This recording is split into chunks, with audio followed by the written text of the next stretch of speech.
Okay, my name is J. Scott MacMillan, and I'm the author of the book, Be the Hero of Your Life. Some of you probably knew that already.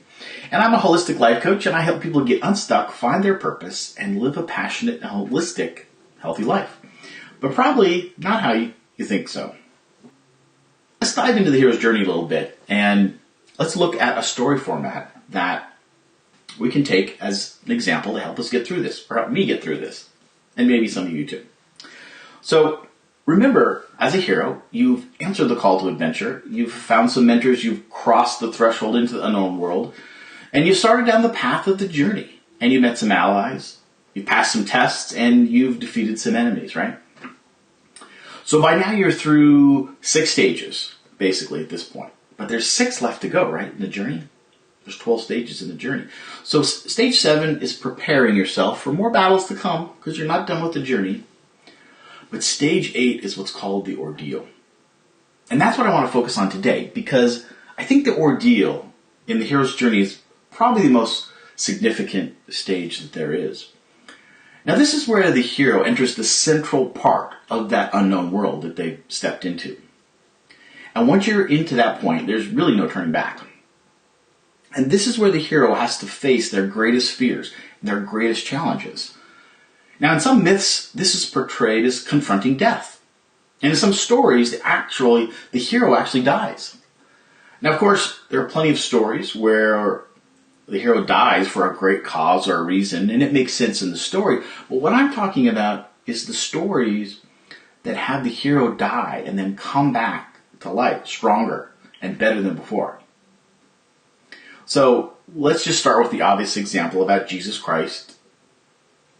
Clearly example of this, where they come back stronger than before. But let me move on to some movies that we're all familiar with that follow the hero's journey theme.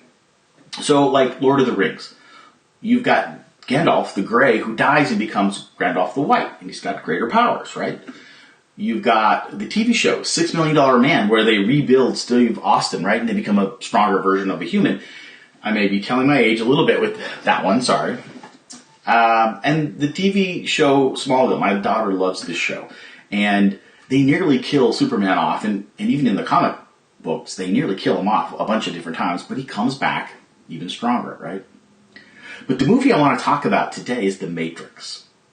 Because The Matrix is this awesome dystopian sci-fi blockbuster. I'm sure you're aware of it by the Wachowski brothers, right? And there's a main character named Neo, and he gets killed off. But he comes back to be even more powerful. Now, in this part of the story, Trinity and Neo, they go into the Matrix. And they're going in there to rescue Morpheus, right? And Neo is prepared at this point to sacrifice himself to save Morpheus. He really believes in Morpheus and the cause. So Trinity and Morpheus make it out alive. But Neo, he's ambushed and he's killed inside the Matrix. So we think he's dead, right? Well, Trinity eventually brings him back. She kisses him, she declares his love for him, and that brings him back. And she says that she professed that the Oracle had told her that Neo was the one, and that she would help bring the one to power. And so he does. He comes back to life, he's upgraded to become the one, and he gains all the powers that come with it. Okay, so why am I breaking it down like this? So, for me, when I watch movies and I pay attention to the hero's journey story and to the theme, I realize, again, I've mentioned this before, I'm just like the heroes I see on the screen, that we can represent that and take it into our lives and learn the lesson. And it's what I want to help you do here also. So, I started this discussion saying that I had a problem with staying disciplined with some of my healthy habits and behaviors, and like eating and exercising and so on. So let's take a page from the hero's journey to see if we can help myself out. Maybe you too. So in my first book, I talk about the hero must actually sacrifice themselves and die to be reborn for something that is even a better version. And sometimes you'll have to give up things like habits or outdated beliefs. So let's pull this into personal development, right? We're not literally dying.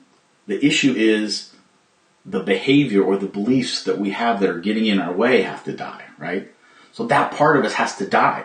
And what I found interesting is that when I viewed it that way, and I said, look, there's this part of me that isn't serving me. I have to get rid of that. It has to die.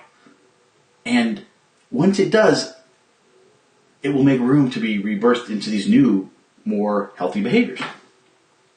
So anyways, I hope you enjoyed this episode of Hero Life, and again, on the hero's journey. And go out and have a great day. Thanks a lot. Bye.